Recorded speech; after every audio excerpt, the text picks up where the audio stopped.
Good evening, ladies and gentlemen, out there in YouTube land. I am Deleted Scenes. It is Tuesday evening in 85 degrees at 8:35 p.m. Eastern Standard Time. One of these days I'll be able to get that right. All right.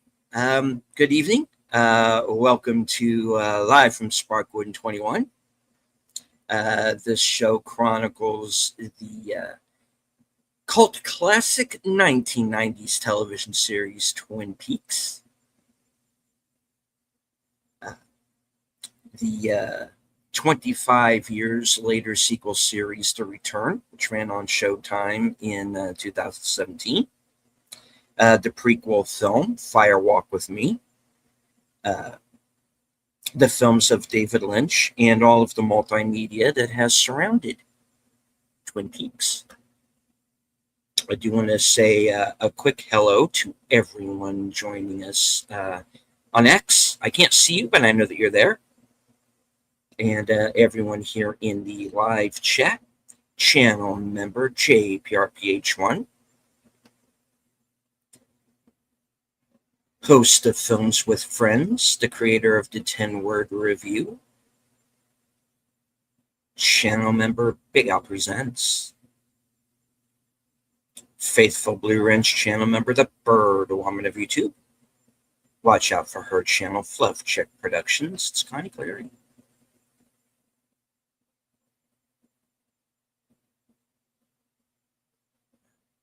Friend of the channel, Tune the News, is with us. Geek Flag with a Nate Nose, reminding everybody to like, share, subscribe, comment, become a member. If you're going to give a super chat of $5 or above, why not gift a membership instead? Walk with the YouTuber Ronin. Thank you, sir. Right. Joining me on this Odyssey once again this evening, the Superfans. Last call, Troy Shelley. Hello. His better half, Netters Network. Good evening. And president of the Flappy Fan Club, H. Boomer. Did you know that Flappy would often play chess games with Kenneth Welsh during takes? Did you know this? Was he any good? Well, I don't know, but I knew that whenever he would move one of the knights or one of the horses, as Flappy called it, he would go. Oh, God. He would make the horsey sound. Somehow doesn't surprise me. And it would drive Kenneth Welsh crazy that he would do that. Yeah, I would imagine.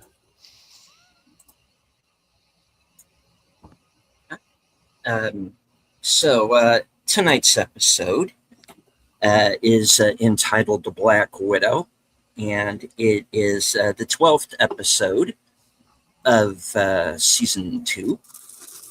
And this is basically the start of the whole Ben Horn meltdown, as I call it. And what I come to refer to as the lunatics running the asylum. And of course, we also have the whole situation of Cooper currently suspended from the FBI because he crossed into Canada to break Audrey Horne out of One-Eye Jacks and away from the clutches of the evil Jean Reno, who is now out for revenge because he is now minus 2 brothers, and he wants to even up the scorecard a little bit.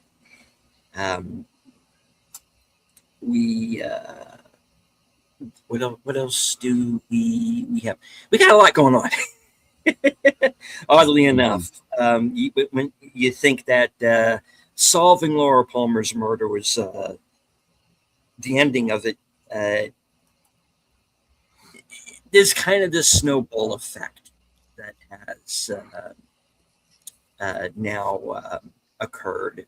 We also have Major Briggs missing Um, and we're going to get and tonight we're going to get a little bit of insight into his I guess it's pretty safe to say his Majestic 12 background a little bit, which we're going to touch on that. This episode gets kind of very X-Files esque. That's probably a great way to put it. Yeah. Yeah. And the fact that we're also going to have David Duchovny in the episode. Well, true. Does kind of help with that. And of course, Don Davis, who plays Major Briggs, was Scully's dad in the To Be on the Sea episode. Yes. That's right. So He shows up in a lot of things. He did. He did. Yeah. Yeah. Seems like he was always an Air Force guy, though. Kind of, yeah. Yeah. Or like the town mayor or something like that, right? You know. Yeah. All right. And then we also have James Hurley kind of dipping a toe into the world of Mulholland Drive, as I like to now put that storyline, that I didn't kind of understand why it was there, because I was like, okay, we're moving outside of town now. Let's not, the story is here, but now having seen season 3, this storyline becomes a little bit clearer to me, because you do have this evil that starts out in the woods that seems to be spreading now outside of Twin Peaks. And we're kind of getting a little bit of it into that as well. So I'm curious about something. Black Widow. That could be referring to a couple of characters, maybe in today's episode, right? Yeah. Yes. Obviously, there's the lady that has having James work on her husband's car, right? Mm-hmm. That's the most obvious, yes. And there's the young lady that married the one brother. Right? Oh, yes, right. That's right. The mayor's brother has gotten married for, I believe they said, the 4th time in the previous episode, and to a much younger woman. And the mayor is none too thrilled because he thinks she's a gold digger, just after his money. Maybe so. And then Josie Packard. Oh, yeah, indeed. Josie is back. We got her backstory of how she got involved with the as of yet unseen Thomas Eckert character. Who seems to be someone pulling the strings from afar, and how she ended up hooking up with Andrew Packard. And of course, we also got the reveal that Andrew Packard is still very much alive. So yeah, last week was actually a pretty full episode in and of itself. So. And we got introduced to little Nikki, right? Oh, yes. We get Nikki as well. I knew a girl named Nikki. No, I won't go there. Oh, no.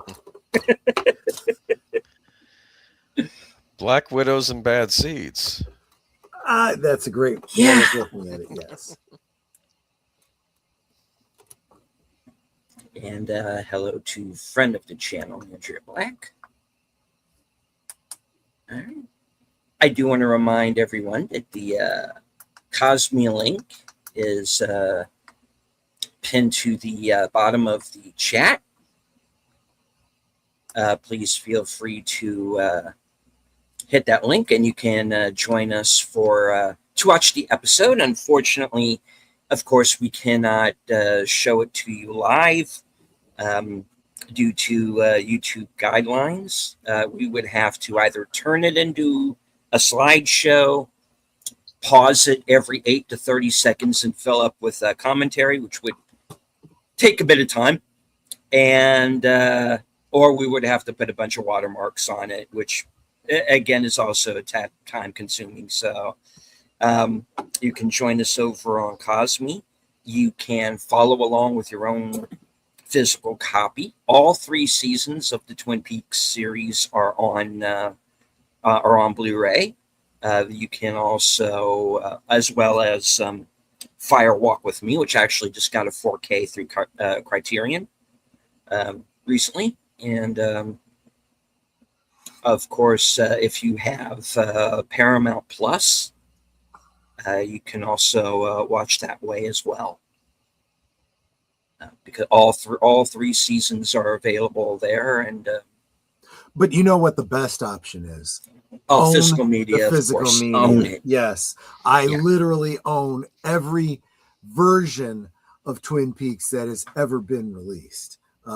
I may even still have some VHS tapes floating around from when I taped it off of television. All right. So I mean that figuratively. I don't mean that there's actually things floating around my house. You know, when we're talking about Twin Peaks, I could easily see you misunderstanding that. Yeah.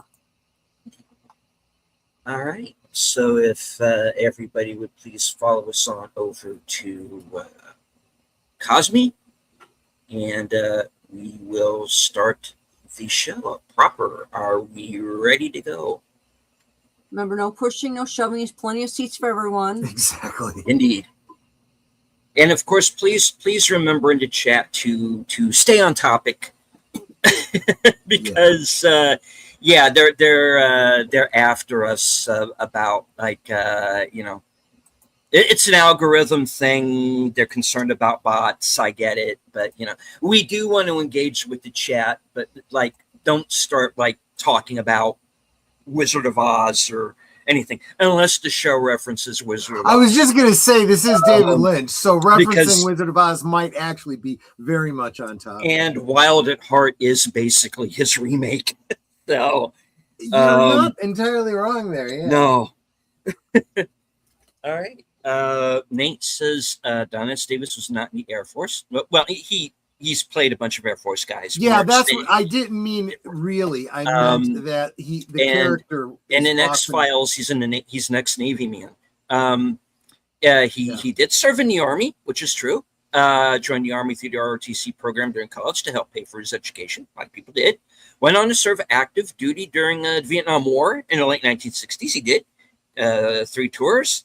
During his service, he was stationed in Korea with the 7th Infantry Division as a personnel and administration officer, and eventually earned the rank of captain. Yeah.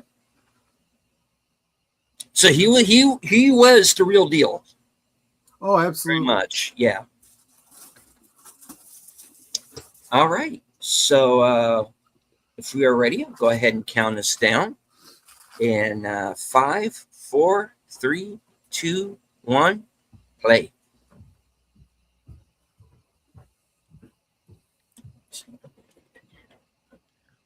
Flappy.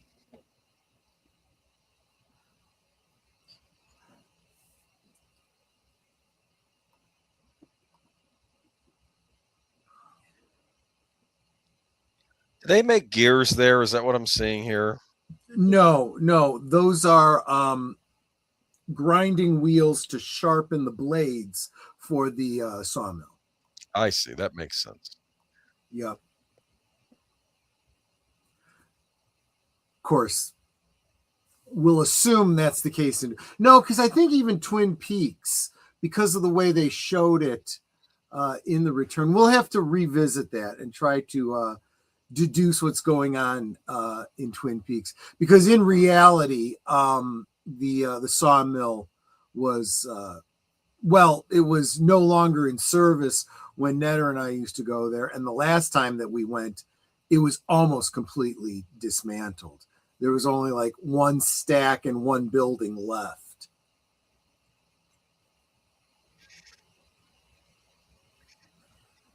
And another piece of trivia, although the sawmill is obviously a lumber yard in Twin Peaks, in reality, that sawmill was actually connected to a paper company. They were making wood pulp.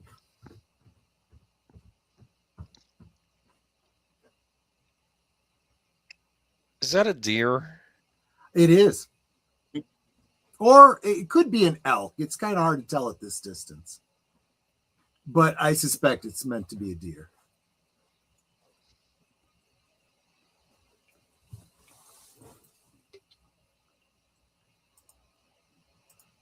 And I have no idea what that is up at the top there.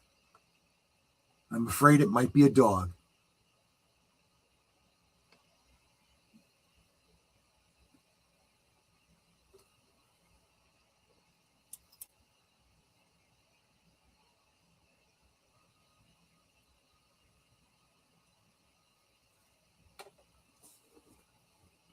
And you kind of get the idea that he hasn't left the office since the last time we saw him in it.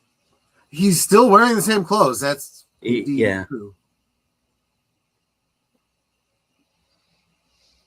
I hope that's another cigar because, I can't imagine an ever burning cigar. Maybe he blows it out and relights it.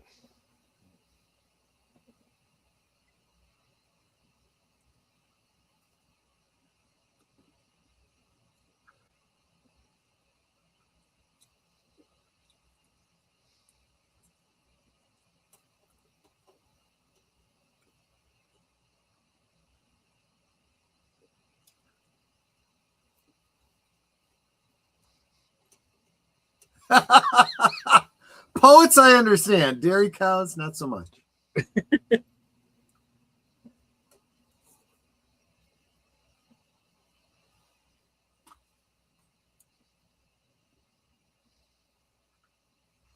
Welcome, Andrea. You know what made that priceless if they had a stuffed mammoth at top, mammoth skyscraper, woolly mammoth.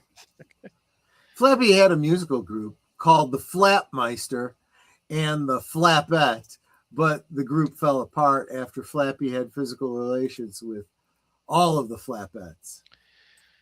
It was the 70s. A lot of white powder going around, if you know what I mean. Okay. Yeah.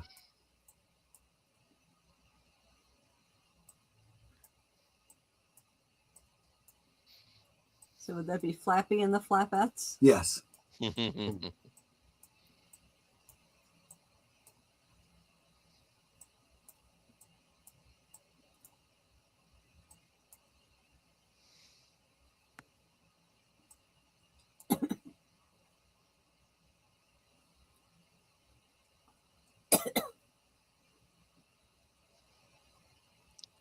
Why is this show so weird? Because Lynch.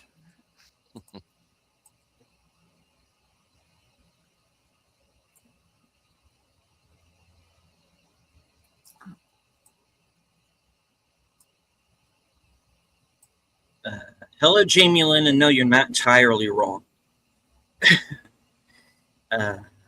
Well, yeah.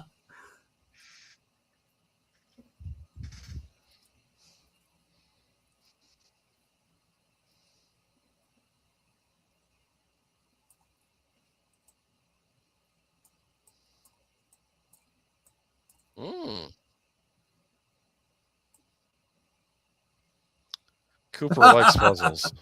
Well, and I also think he's open to the concept of fate. The coin landed on that one, means maybe I should go check this out.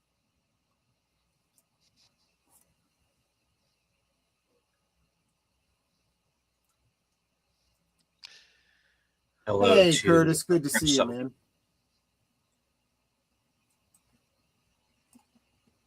And Jamie Lynn, she was just recently married. She's on her honeymoon, and she's playfully running from her husband. Or is she? Well, maybe it's not so playful, yeah. No.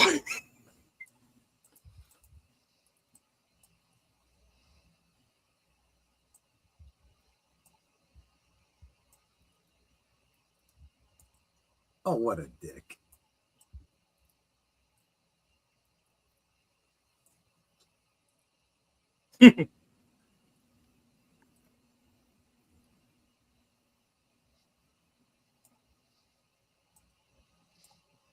Is this where I learned his father choked on vomit, but it was someone else's vomit?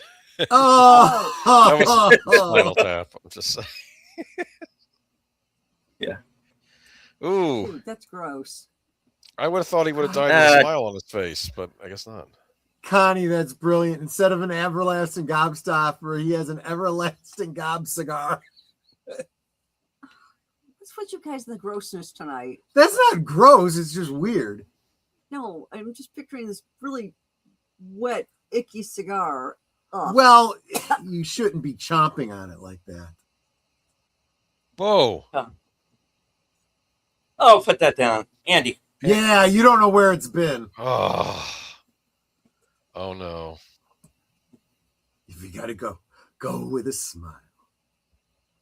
Today we're gonna get the sad music, aren't we?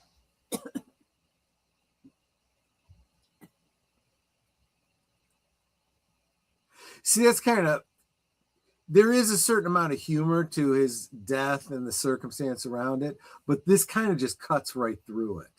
And Lynch was really good at that.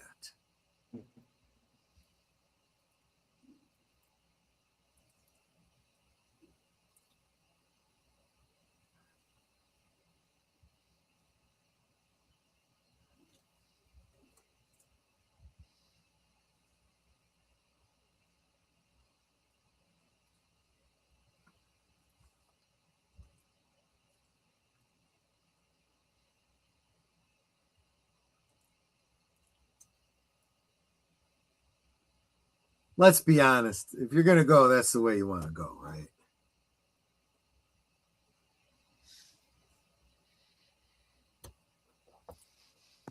And see, Andy's really the best one to handle this because Yes. he's so compassionate. He is so, I would go so far as to say empathetic.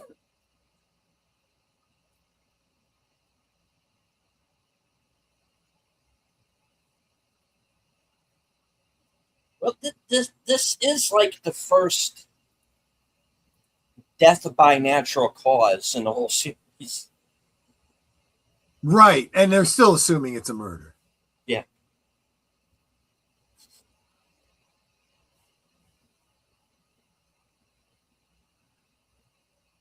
I killed the prom king.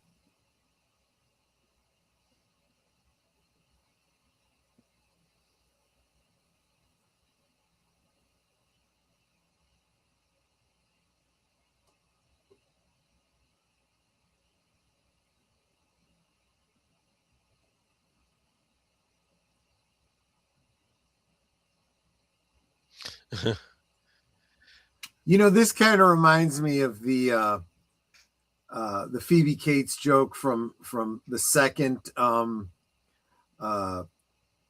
Gremlins movie, where they riff on the urban legend, but they make it kind of weird and funny and goofy.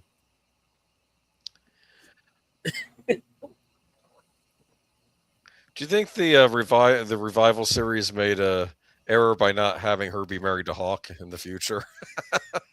Speaking of Hawk, Charlotte Nystar, welcome. She says Hawk is the man.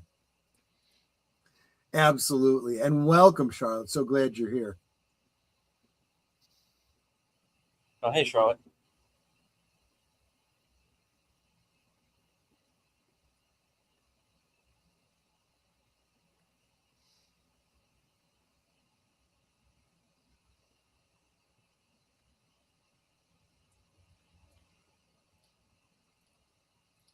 Mm-hmm.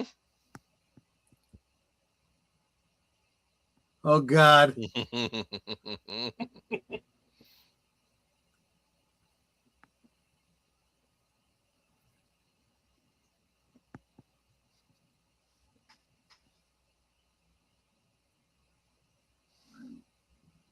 She's going to snap him in half. It's pretty Gotta tough, say, man. Weirdest MST3K episode ever.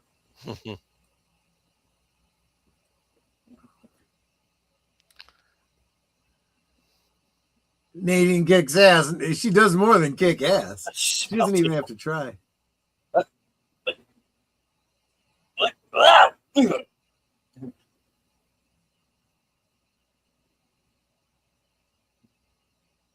Girls rule, boys drool.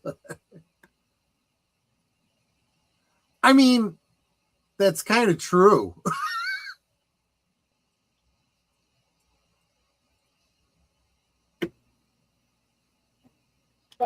Yeah. Now, in actual wrestling competition, this is an illegal move.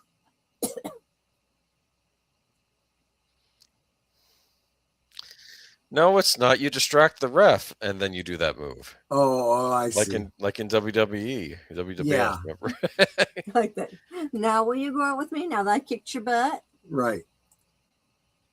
How about this? Go out with me or else.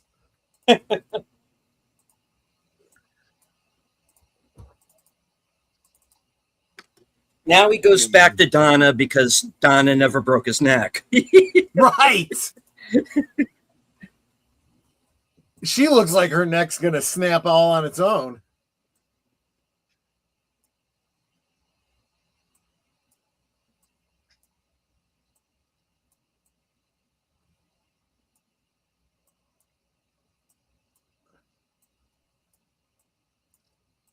We girls are running the world. Yeah, and you don't even need to flex. You don't need strength. No, all I gotta do is make chocolate chip cookies, roll it into the dough into balls, and then freeze it. And yeah, that gets Actually, that is actually a good motivator. Yeah. Oh no. Meanwhile, subplot J.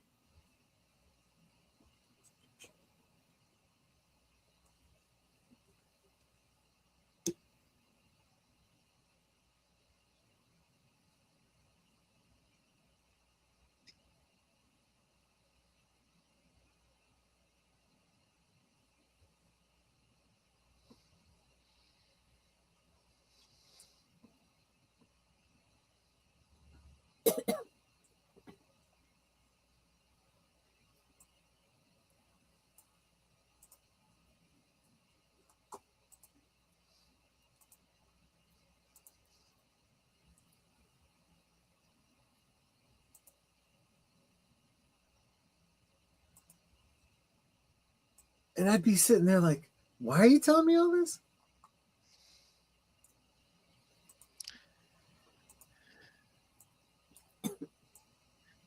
This guy shows up briefly in Wild at Heart, I believe, as well. If James was a fish, would he get hooked every time? Probably.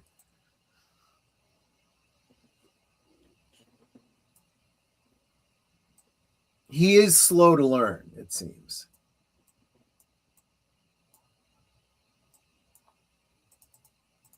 Oh, okay.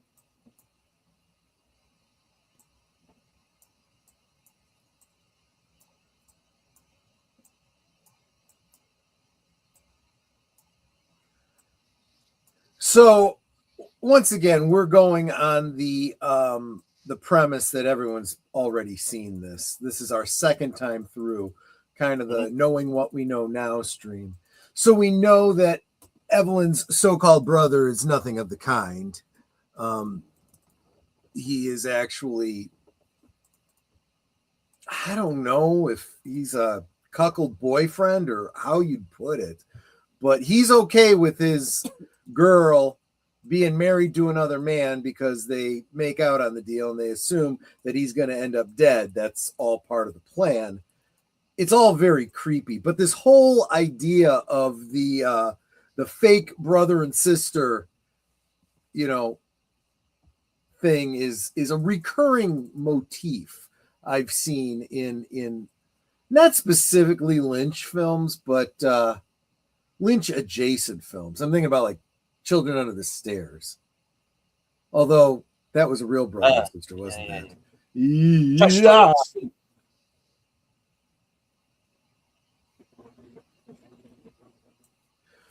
Nate says, James strikes me as the kind of person, if you took a picture of his cell phone and after he left and sent him the picture of the cell phone and tell him he forgot his cell phone, he would come back to get it. Yeah.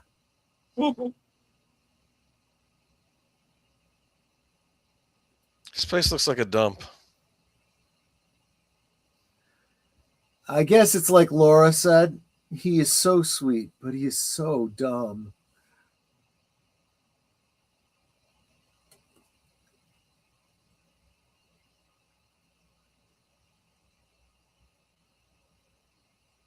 Ew, don't put that in your mouth. Uh-oh. How do you know it's baby laxative, not adult laxative?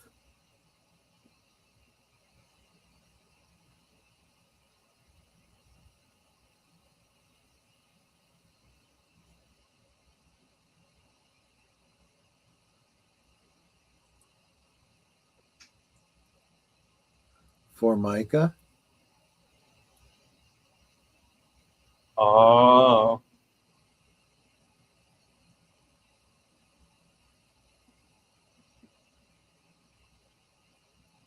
You're so astute.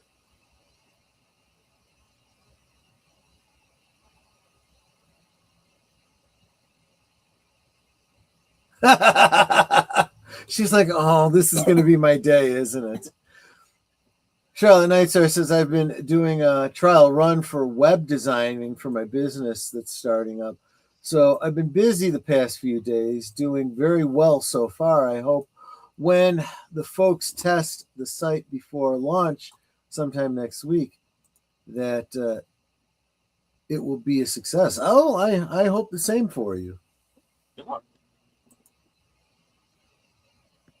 And since we do not see Dick Tremaine or Nikki in season 3, I kind of get the feeling it ended the same way Eraserhead did. Oh, God. Maybe.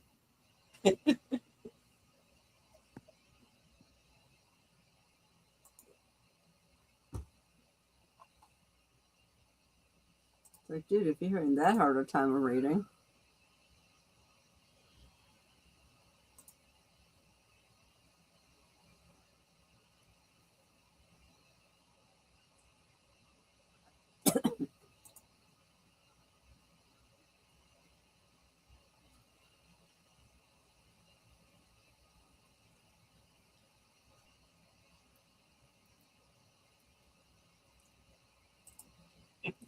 They're dressed identically. Because the douche wants the kid to look just like him. Yeah. I can't believe he's reading so intently something that's really so straightforward. Well, if he's never done it before, it's not so straightforward for him.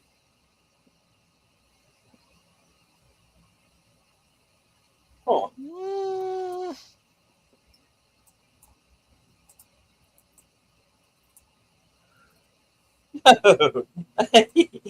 Oh shit. I might. I mean, maybe. Maybe. Depends. What are your plans for later today?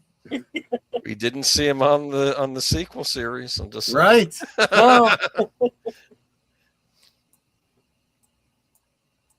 And of course, Tony Burton, you might remember from the Rocky films, The Shining, and John Carpenter's Assault on Precinct 13. Mm.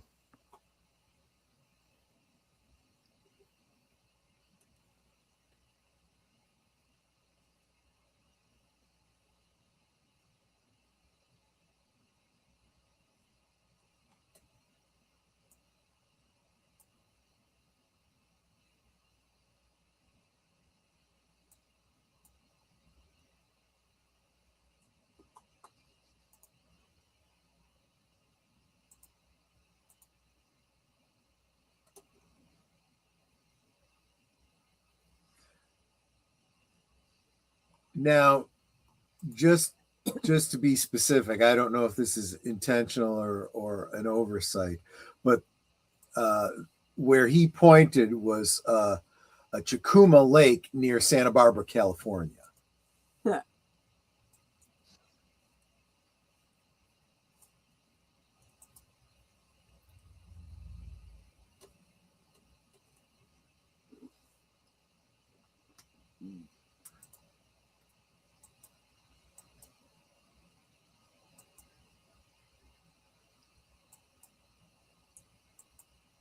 The Cold War seems like a case of the sniffles.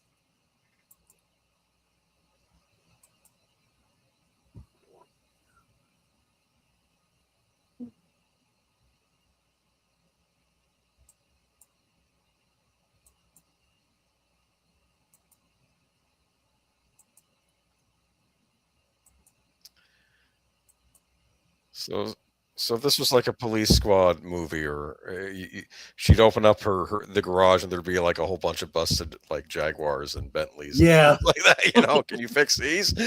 Yeah. To keep them around. Or can you at least make one working vehicle out of all these parts?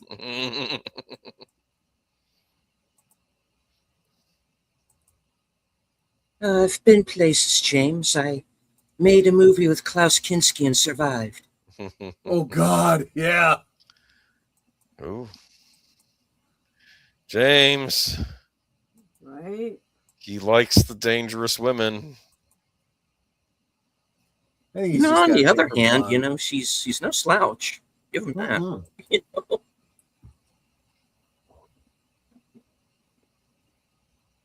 Oh, when is this show never complicated? Come on.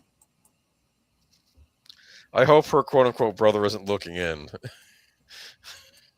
just be weird. I mean, he knows it's all part of the game, which I just find so distasteful.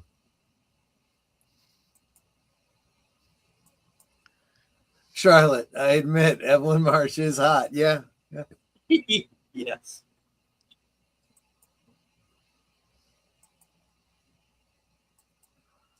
And if I remember correct, that's pretty much about as much as we see of Jeffrey. You didn't really see him to begin with. It was Did I kind of a remember distance thing. I don't think Bobby is good at scams.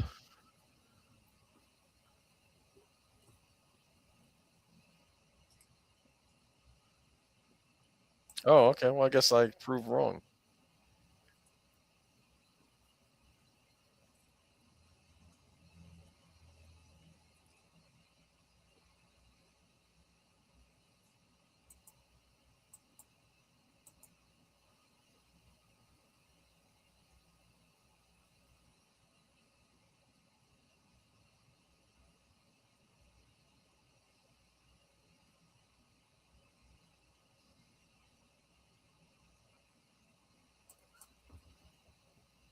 No.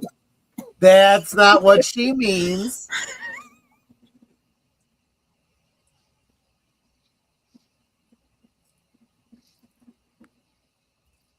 And you think too much with the wrong head, kid.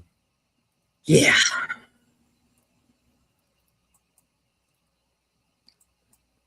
Is that the one? Of course, look passage? around town. No. Yeah, it's the secret passage. Okay, because I thought there was multiples in this place. Probably. Yeah, I agree, Charlotte. Where they go with Bobby in season 3 is pretty cool.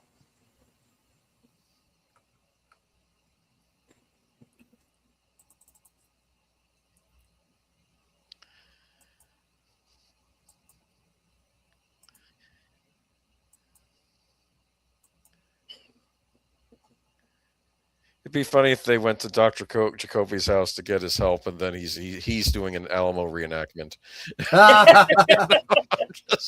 Was I mistaken, or did he just put his cigar down on a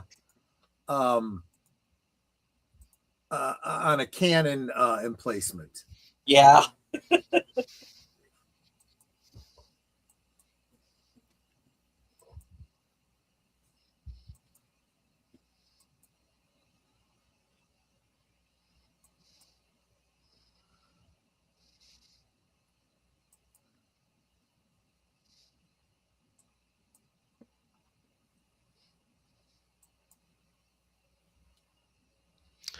You know, it would have been perfect if there was a Civil War reenactors convention at the hotel and they were all Union soldiers.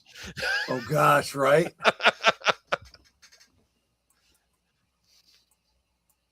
Given, though, that it's really the only hotel in town, you would have had both sides staying in the same hotel. Probably, yes. It's not really the only hotel in town. We know that for a fact. True, but it's implied for the purposes of Twin Peaks.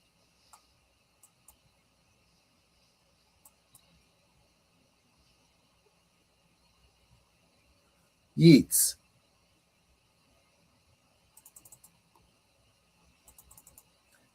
It's a poem called A Drinking Song.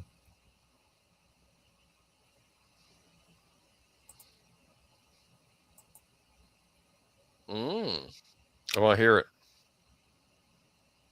You had one job, Enigma. One. Yeah.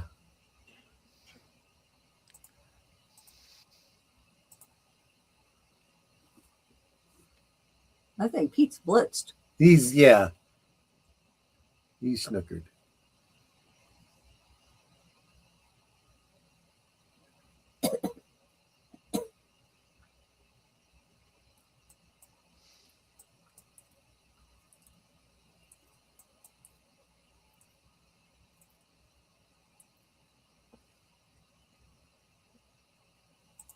That's racist.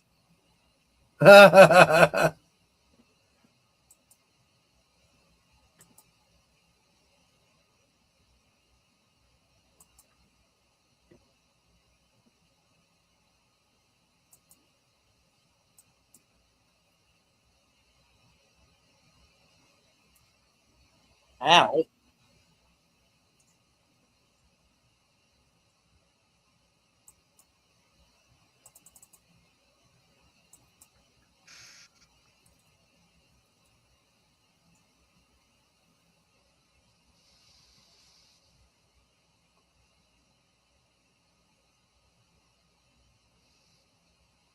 He's like, well, that I can drink too.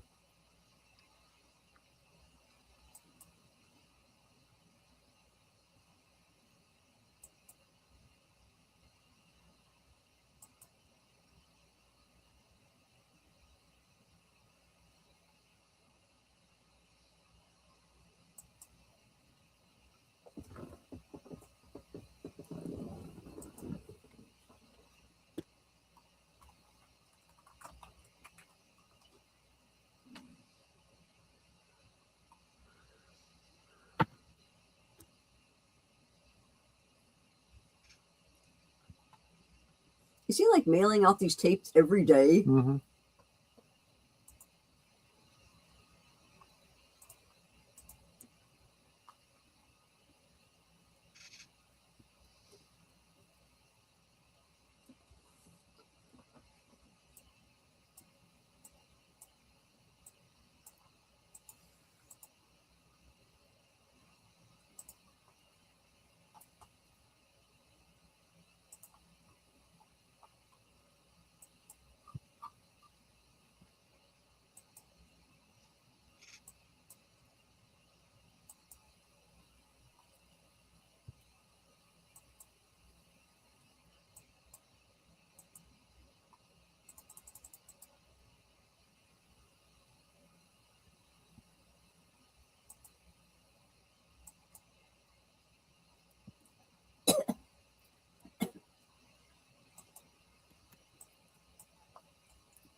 The old-fashioned way. We stole it. Right.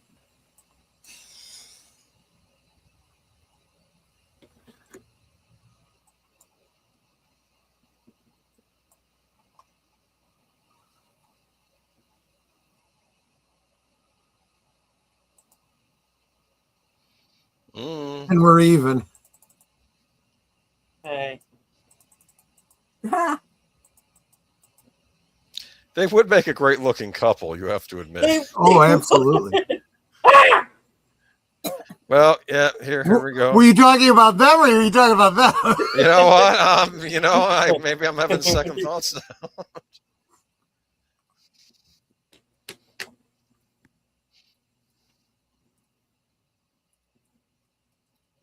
I love that. More or less.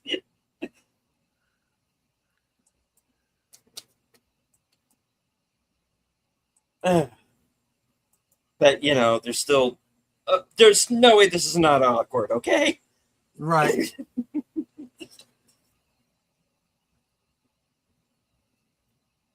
Whoa. Yeah. Marking territory.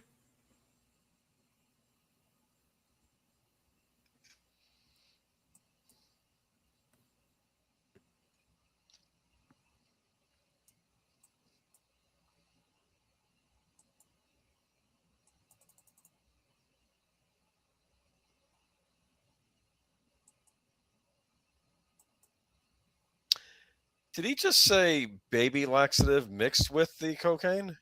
Yes. Well, now I'm wondering about Bobby and the guy in the woods. But that was straight baby laxative. Okay. That was the problem. Yeah. See, he wasn't even getting gypped with cut cocaine. He was Okay. getting zero cocaine.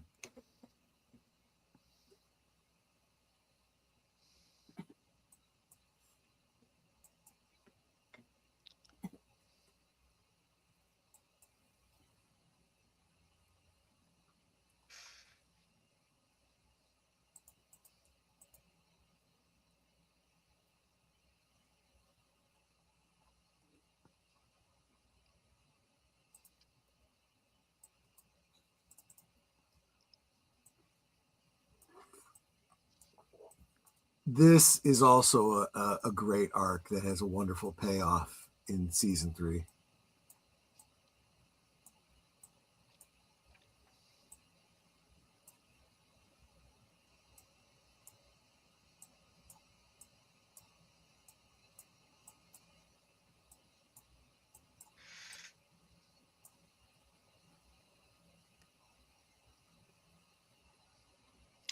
Ooh.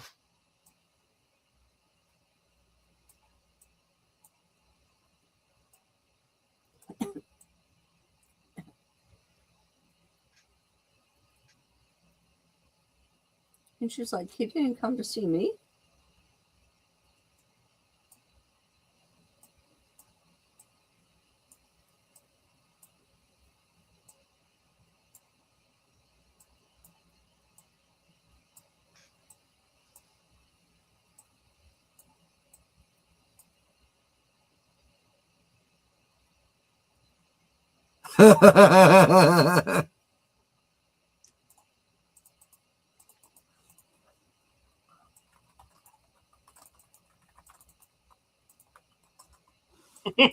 Mhm.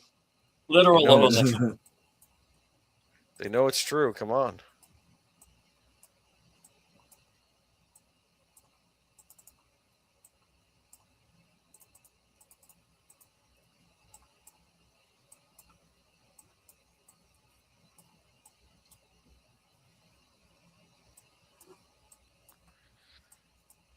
Hmm.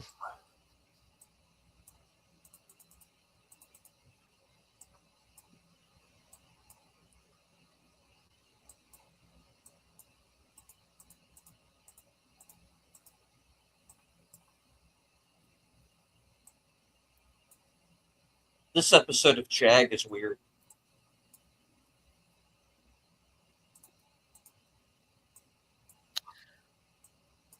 You look up crotchety old man in the dictionary, his face is next to it.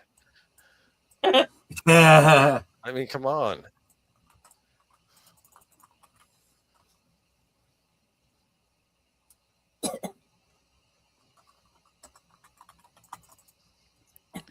I bet he tries to use expired coupons at the grocery store.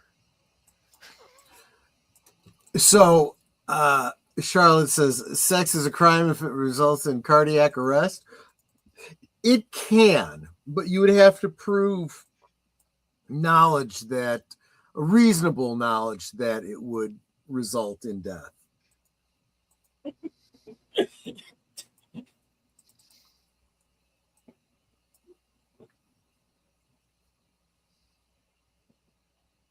Guys?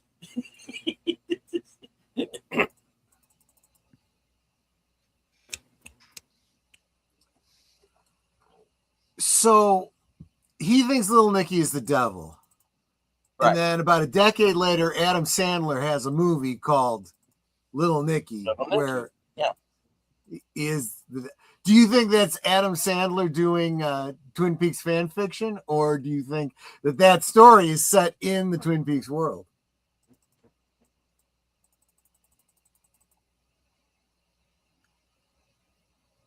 Honestly, I wouldn't put it past them. Yeah.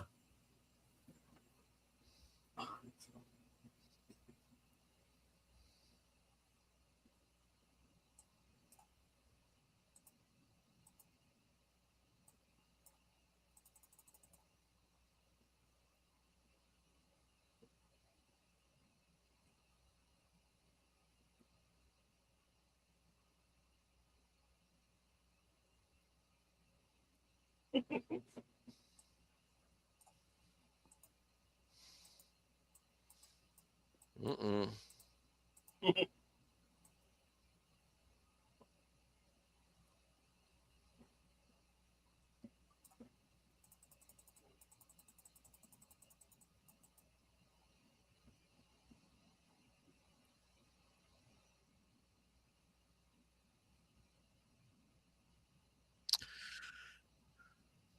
Ah!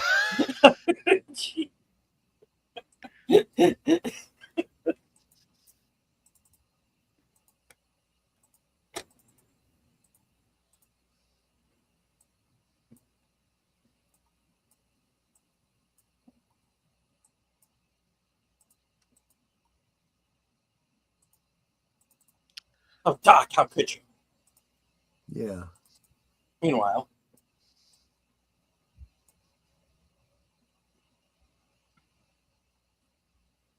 it's ching, it's ching, it's ching. Right. What's eating fried chicken? Yep. Well, it's chicken. I can't tell if it's fried or not. Probably. Rotisserie, maybe?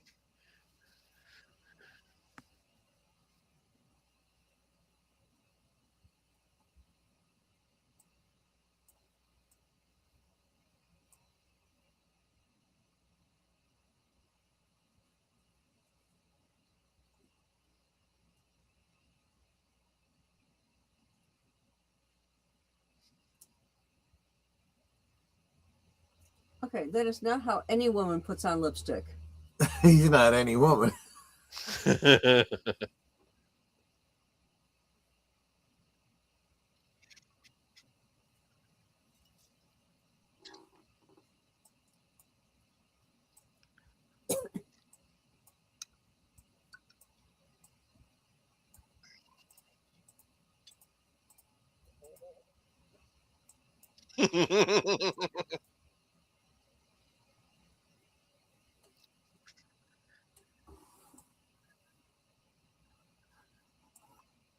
That's what I said, Nate. He's not any kind of woman.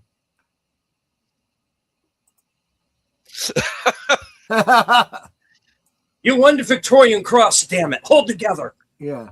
We're not going to send you back to jail if you cooperate with us. We can get the bad guys, okay? That's what they basically say. But you also have to shut up.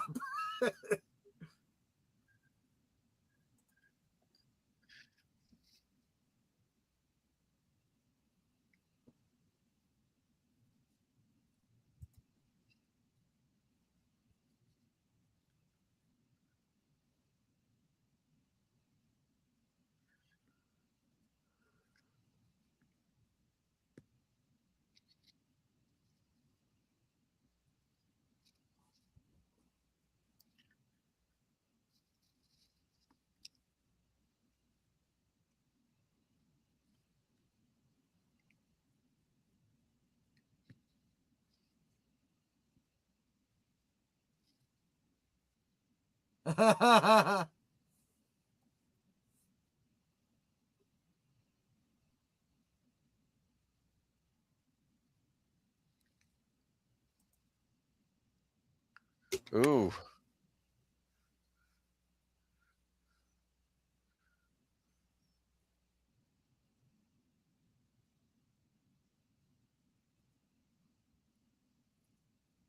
Like he can really hear the shouting from a whole other place away. Apparently he can.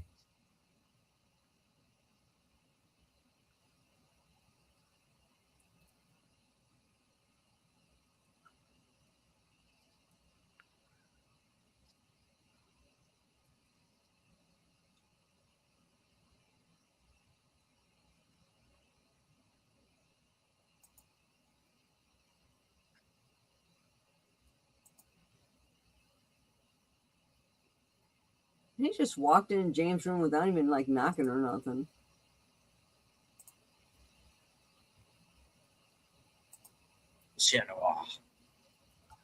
So James should just leave. If he was smart, but he's not. Meanwhile,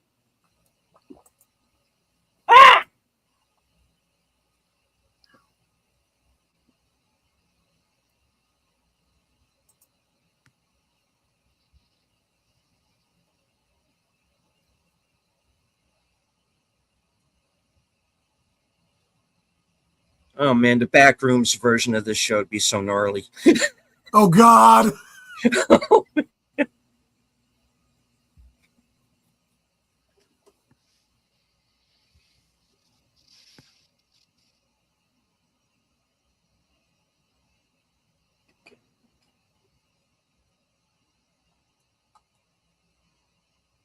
Why does this remind me of the Time Traveler's Wife?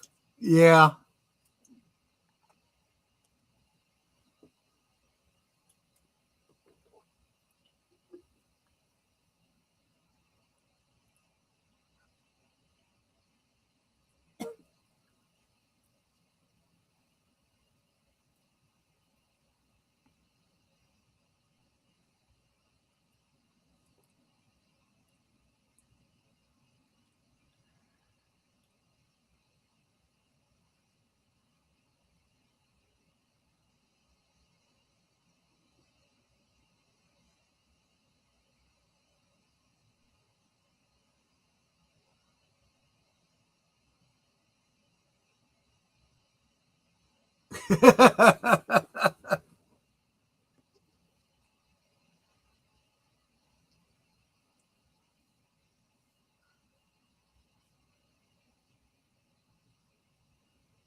It makes you wonder if the reason that the portal or whatever opened for him was because they were having that moment talking about him.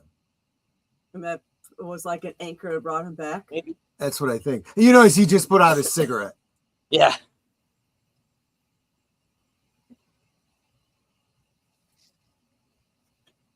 Mm-hmm. It's like, I don't know what you drink, Dad. Probably scotch and soda. He said a strong one. I would skip the soda. That's like a garnish. All right. What? Why do they always do it at the? Oh. Well, because it's a 50-minute show. I mean, it doesn't go much longer than that.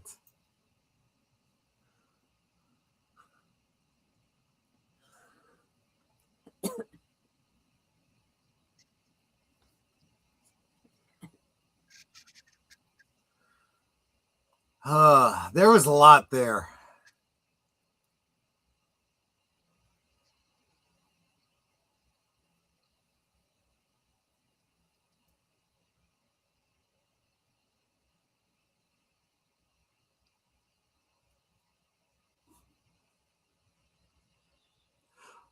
I do have to say, though, I think the best line from that whole, well, really the whole arc with Denise Bright. What's Denise's last name? Bryson? Denise? Bryson, yeah. Coop, I may be wearing a dress, but I put my pants, my panties on one leg at a time, if you know what I mean. Not That comes really. next week, right? Not really. Yeah. We had a wrestling match tonight.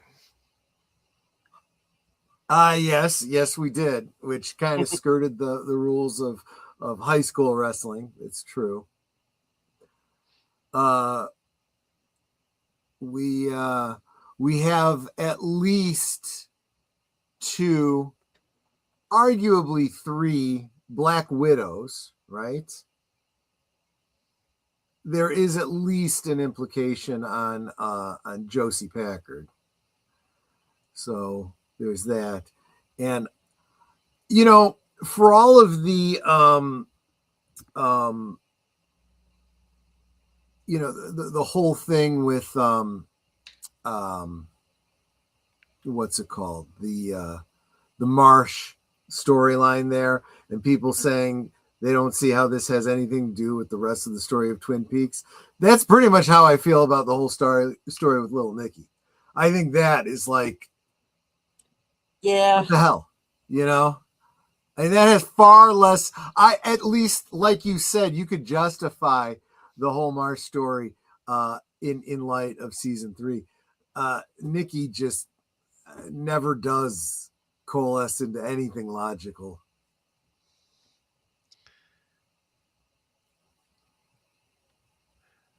No, because ultimately it doesn't really go anywhere unless I'm forgetting something. No, yeah, I don't think so. Not that I can think of.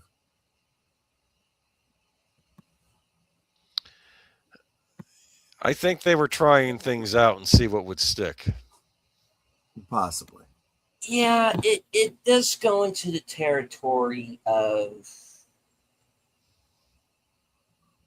this kind of being weird for the sake of being weird. And there's a lot of that in season 2, I would have to say. I did speculate that I do feel like, although a lot of things that David Lynch does do have payoffs later on, I don't think he necessarily thought them through initially. I feel like he throws a bunch of things out and then retroactively makes them fit.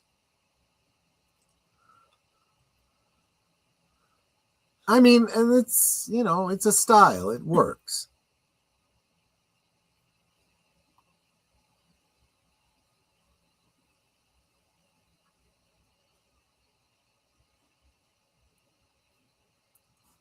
That's all I got. All right. Yep. Okay. All right. So, chat. What did you think of tonight's episode? I think things really start to pick up again when, well, not just when Wyndham Earl shows up, because that's where I think you have the one sort of true. Now, because it's Cooper dealing with his own Moriarty, basically.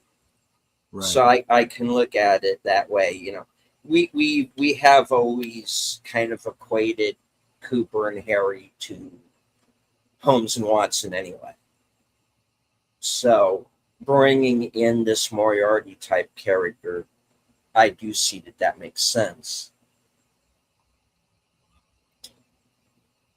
But Jean Reno's pretty tough too. He's a slippery one too. And Michael Parks makes a great villain. So true. When he shows back up again, I think things start to pick up.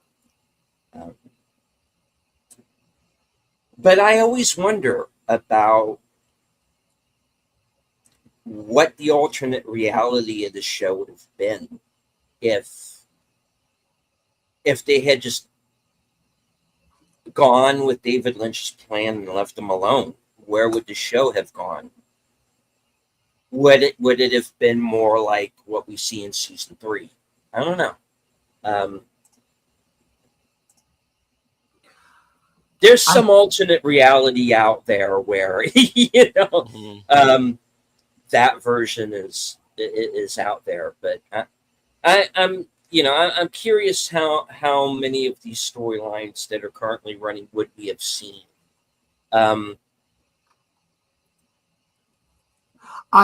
Here's my take on it. I don't think it was just weird for weirdness sake. I think it was to some degree an outgrowth of David's frustration with Bob Iger, to be honest with you. I think that he's like, fine, you want a solution to Laura's death? Okay, fine. Here's the solution. We wrap it up. We're done. And then you want the show to keep going? We'll just meander. But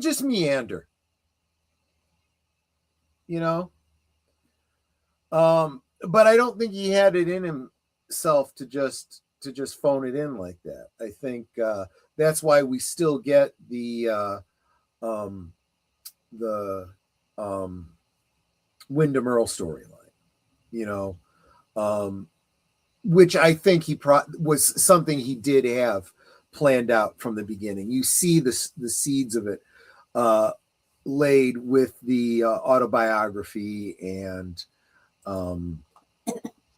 he had already planned that storyline to be woven into the whole Laura Palmer story. So now we just get it kind of divorced from the Laura aspect of it, which it isn't truly. You still have the Bob and the Black Lodge stuff going on related to it. So there you go. And there is still that evil in the woods that's trying to get out. That's the ultimate antagonist anyway. So right. So Hank Jennings overheard something tonight too. Yeah, but I mean, come on, he shouldn't be. He shouldn't be in the least bit surprised. Honestly. Yeah, but it comes down to for someone like Hank, it's less about how much he may or may not care for Norma, so much as she's mine. You're, rubbing another man's rhubarb, to borrow a phrase. So, it's a pride thing. Not that kind of pride. No.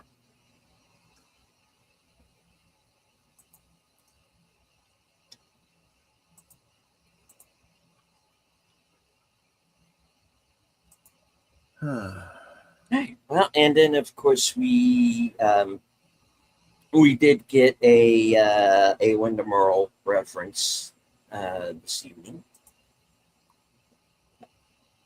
So I'm trying to remember how many episodes before we actually see him. I don't remember, but we see him before we realize that we're seeing him. That it's him. Yeah. Because he kind of pulls a Catherine in a way. He disguises himself. Right. And then he eventually winds up with the last character we expect him to wind up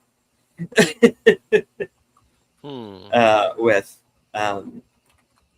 which is interesting when we get to it. But yeah, and we lose, and we lost Dougie Milford tonight as well. So yeah. And what makes Dougie interesting in retrospect is when we get to the secret history of Twin Peaks.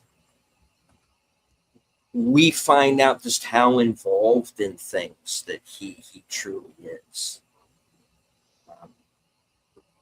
So it was a nice wrinkle that I wish the show had hinted at more in retrospect.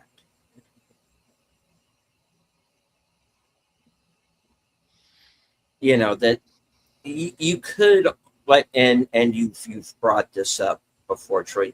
You could almost do a prequel series to this. Oh yeah.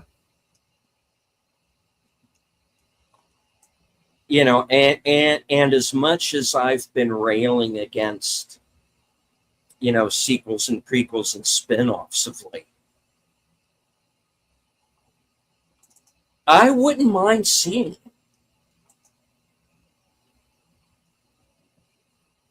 Because it does go off into some interesting direction. And yes, it would make things a little more,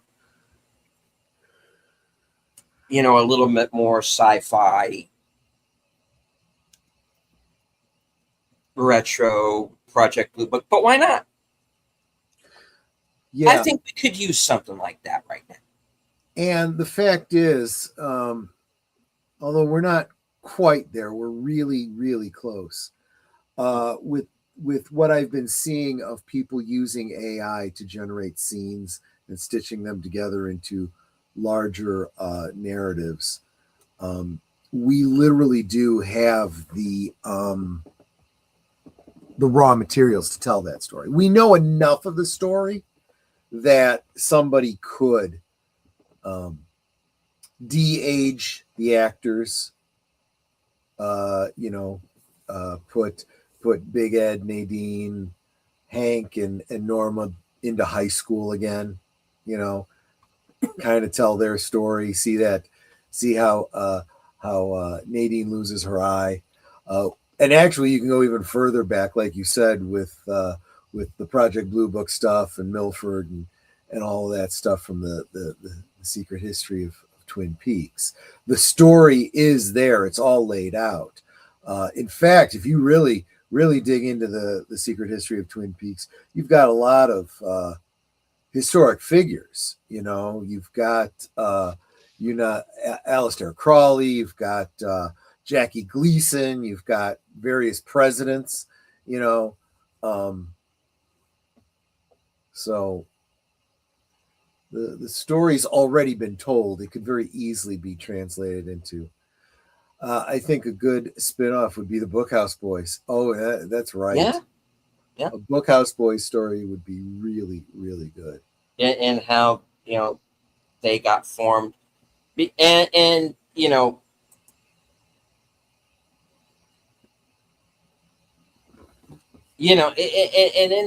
then again, like I said, I always I keep going back to Star Wars as an analogy, and I need to freaking stop. But I always go back to the characters that I look at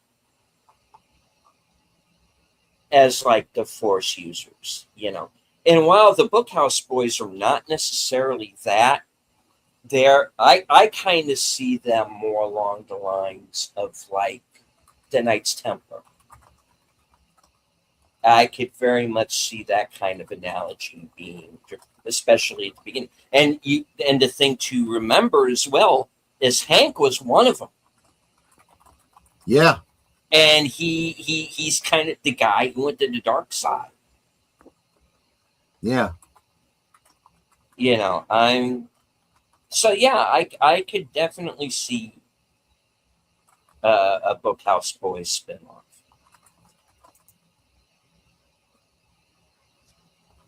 I'm surprised they didn't go more into it during the series, to be honest, because I thought they were kind of setting that up. And again, that's one of those things that just kind of fell by the wayside, unfortunately. But I mean, Twin Peaks still has possibilities, and I'm not talking about in a way of, again, like Star Wars, where they have explained away so much that there's no mystery. Yeah. There's a way to kind of go back and tell some of these stories, but still keep a bit of the mystery to it. I always went into Twin Peaks thinking we were never going to get all of the answers.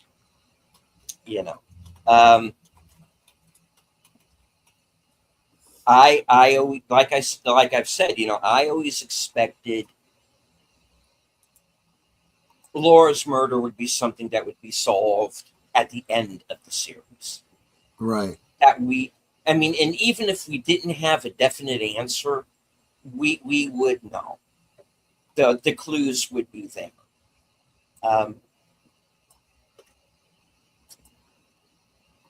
But that's me. I don't know.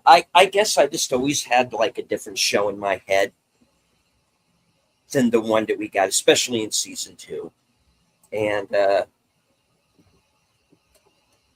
yeah, they're kind of that too, kind of the Watchers. Yeah. You could almost do like a Watcher series for Highlander. I mean, you really could. Like a show from the point of view of a Watcher. I could see that. And on Buffy as well, there's there are always possibilities like that if you have people who can write it well enough. And Mark Frost is someone who can write it well enough. Yeah. This is a man who's been around since at least the 70s on television, writing for television and writing books, and he's been around a while. The man knows what he's doing. He's multiple time Emmy winner.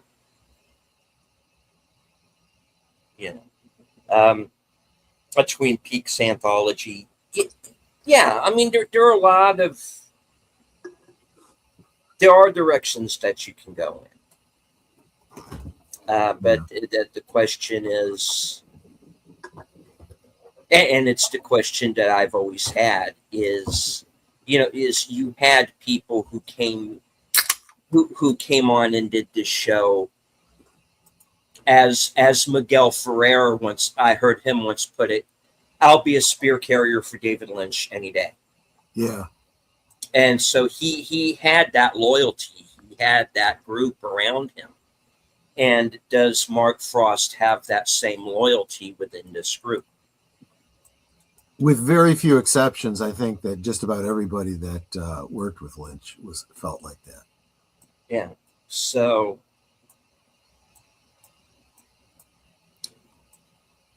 I don't know. I like to think that the story of Twin Peaks is not yet over, and that sometime down the line, maybe we'll get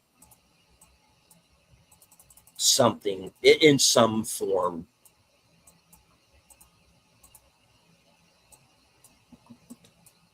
But the fact that we're still dissecting it all of these years later, and the fact that, and one of the things that I've started to see are other YouTube channels that are starting to find this show,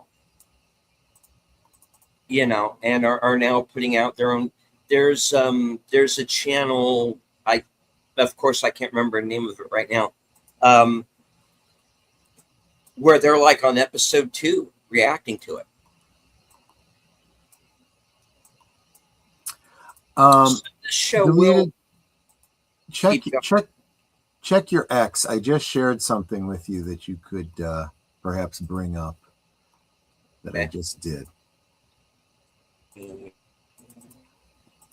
I tagged you.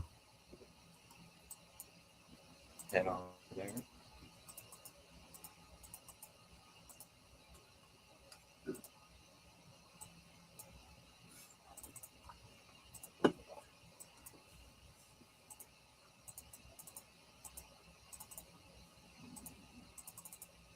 Oops.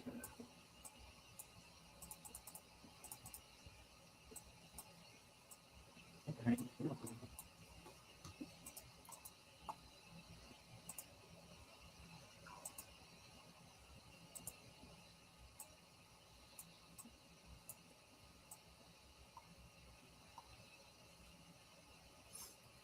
It's not a direct message. I tagged you in a share. It's not the group chat. Okay.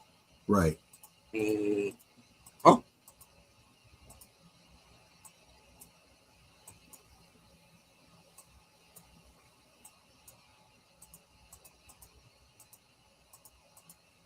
will.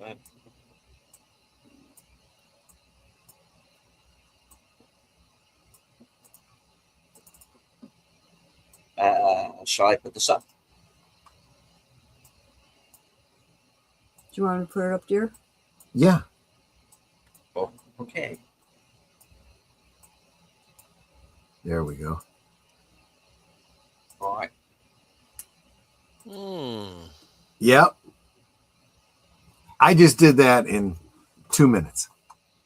That's pretty interesting. Nice. I see the sword. And I got it because that's the patch, right? And I think that I've spent a lot of years trying to think what kind of a story, how could I do a story in a role-playing game related to Twin Peaks. I think this is it. I think, your party is members of the Bookhouse Boys, or they end up becoming Bookhouse Boys because of some encounter that they have that leads them to it. I think that's the way to do it. So anyway, thought you'd get a kick out of that. I'm going to go ahead and bounce because I got to get over to my other stream. Indeed. Yes. I'm sure you can We wrap should go things up ahead over here. and wrap the show. Yes. All right, let me take that down. And very quickly, remind everybody, of course, that Troy and Netter will be heading on over to their respective channels for the case book of Sherlock Holmes, finishing up the second half of an episode called The Last Vampire. Guest starring the late, great Roy Marsden, who, of course, was also played another detective on television, Adam Dalgliesh. So I always thought of this episode as Holmes versus Dalgliesh. It's pretty cool, and it doesn't end the way you expect, guys. So it's an interesting one. So yeah, those of you who are watching on my channel, you will be automatically redirected over to Troy's channel to watch that the second half there. And of course, if you stay on Cosme along with us, you will be able to see that as well. Yep. All right. I'm going to bounce. Take care. Have a good night. Take care. See you over there. Great, they're gone. Let's talk about them. No. Funny. Yeah. How about Josie in that maid outfit, huh? Hey. Yeah. There's some definite eye candy on this show. I agree. There we go. Yes. For sure. All right. So, Boomer, what do you have coming up here? Oh, what do I have coming up? You can catch me on Last Call this Friday. We'll be wrapping up our movies of 1986. And then you can join me again on Geeky Geezers this Sunday. All right. And as for myself, Thursday at 5:30 p.m. Eastern, I will be joining Outlaw Bill for the next episode of Action Theater, and we're going to be watching Indiana Jones and the Temple of Doom. Of course, later on that night at 10 p.m., I will be joining Netter for Thursday Things as the guest this week. Directly after that, of course, will be my program, Coming Attractions, where you get to find out what I am going to be doing this week, up to and including my appearance Friday night on Films with Friends, hosted by Big Out Presents, starting at a special time, 7:30 p.m. Eastern. And this week's movie is Terry Gilliam's The Adventures of Baron Munchausen, with John Neville from The X-Files, as well as Robin Williams, Eric Idle, Sarah Polley in what I think was her first movie, and and an early appearance by Uma Thurman. So check that out. And let's see. And Sunday, next episode of Reserved Seats, I'm going to be joined by Outlaw Bill. And we're going to be talking about the state of physical media and the foibles of keeping one of these here YouTube channels running. Exactly. It's not always easy. Mm-hmm. All right. So, Boomer, any last words before we wrap it up? Nothing. Just have a great week, and we'll see you next time. Indeed. And I do want to thank, of course, Troy and Nutter for being here. Boomer, thank you for joining me here once again this week. And, of course, everyone who joined us here in the YouTube, Twitter, and Cosmic Chats. And as I always say, at the end of every broadcast from HQ, the corner of Sparkwood and 21 and all points north, south, east, west, and beyond, good night. Take care, stay strong, be safe and healthy, because this is how we win.